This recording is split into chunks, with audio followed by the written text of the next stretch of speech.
जरा एक पल के लिए कल्पना कीजिए, एक अस्पताल का कमरा। एक माँ अपने नवजात बच्चे को पहली बार देखने के लिए उत्साहित है। एक पिता अपने बेटे को गोद में लेने के लिए बेचैन है। लेकिन अचानक कमरे में एक अजीब सी खामोशी छा जाती है। डॉक्टर्स के चेहरे का रंग बदल जाता है।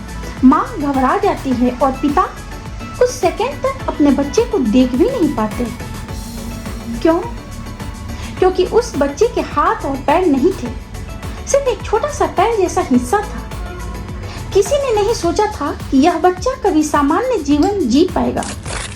कई लोगों ने तो यह भी मान लिया था कि इसकी जिंदगी हमेशा दूसरों पर निर्भर रहेगी। लेकिन वही बच्चा बड़ा होकर 80 से ज्यादा देशों में गया, करोड़ों लोगों को प्रेरित किया, बेस्ट सेलर बुक्स लिखी, अपनी कंपनी बनाई, शादी की और पिता भी बना।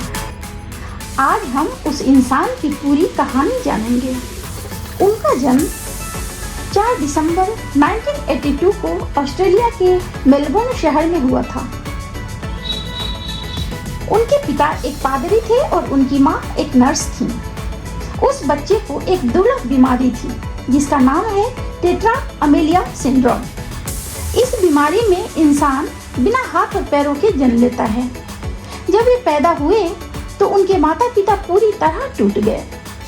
उनकी माँ कई दिनों तक उन्हें गोद में भी नहीं उठा पाई, क्योंकि वह इस सच्चाई को एक्सेप्ट नहीं कर पा रही थी। लेकिन धीरे धीरे उन्होंने खुद को संभाला और फैसला किया कि वे अपने बेटे को किसी तरह कमजोर महसूस नहीं होने देंगी। उनका बचपन बिल्कुल आसान नहीं था। स्कूल में बच्चे उनका मजाक उड़ाते थे, उन्हें देखकर हंसते थे। कई लोग उन्हें अजीब नजरों से देखते थे। वह खुद से सवाल करते, भगवान आपने मुझे क्यों बनाया? उन्हें लगता था कि उनकी जिंदगी का कोई मतलब नहीं है। जब दूसरे बच्चे खेलते थे, दौड़ते थे, साइकिल चलाते थे, तो वे सिर्फ देख सकते थे। धीरे धीरे वे अकेलेपन और उदासी में डूबने लगे। सिर्फ 10 साल की उम्र में वे इतने निराश हो गए थे कि उन्होंने अपनी जिंदगी खत्म करने के बारे में सोचा। उन्हें लगा कि उनका भविष्य अंधकारमय है। लेकिन एक बात ने उन्हें रोक लिया। उन्होंने सोचा, अगर वे ऐसा करेंगे तो उनके माता पिता तो पूरी तरह से टूट जाएंगे। उस दिन उन्होंने एक फैसला लिया। वे हार नहीं मानेंगे, भले ही उन्हें अपने जीवन का उद्देश्य ना दिख रहा हो।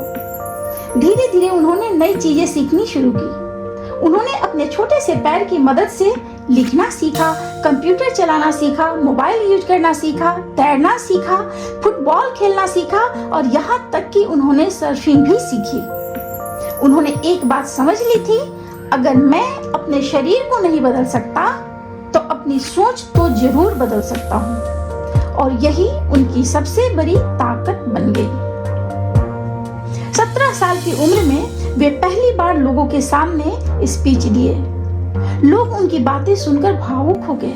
धीरे धीरे वीडियो पूरी दुनिया में वायरल होने लगा। उन्होंने लाइफ विदाउट लिम्स नाम की संस्था शुरू की। उन्होंने 80 से अधिक देशों में जाकर लाखों लोगों से मुलाकात की। उन्होंने स्कूल्स, कॉलेज, जेल्स, बड़ी कंपनीज और स्टेडियम में भाषण दिए। उनका एक ही संदेश था, कोई भी इंसान बेकार नहीं है। जी हाँ, मैं बात कर रही हूँ निक वुजासिक का।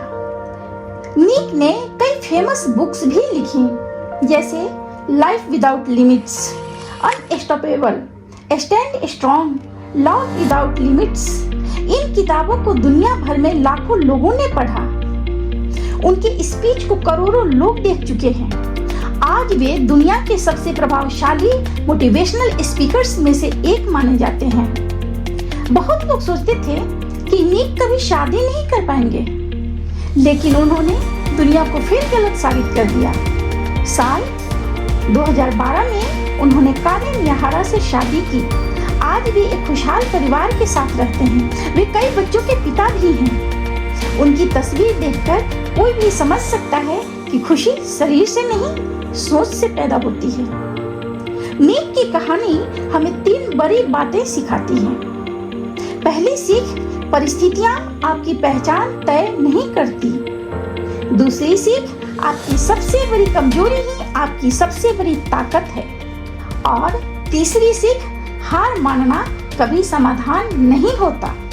वे हमेशा कहते हैं, अगर आपके पास चमत्कार नहीं है तो खुद चमत्कार बन जाइए। आज जब भी आपको लगे आपकी जिंदगी मुश्किल है तो एक बार निक बुजिशी को याद कीजिए। एक ऐसा इंसान जिसके हाथ पैर नहीं थे लेकिन उसके पास उम्मीद थी, और कभी कभी उम्मीद ही इंसान की सबसे बड़ी ताकत होती है। याद रखिए, भगवान किसी को अधूरा नहीं बनाते, वे हर इंसान को एक अलग उद्देश्य देकर भेजते हैं। और शायद इस वीडियो को देखने का भी आपके जीवन में कोई उद्देश्य हो, क्योंकि अगर निक बुजिशी दुनिया बदल सकते हैं तो आप अपनी दुनिया जरूर बदल सकते हैं। नई सोच सी राय, जहाँ हौसलों से उड़ान होती है।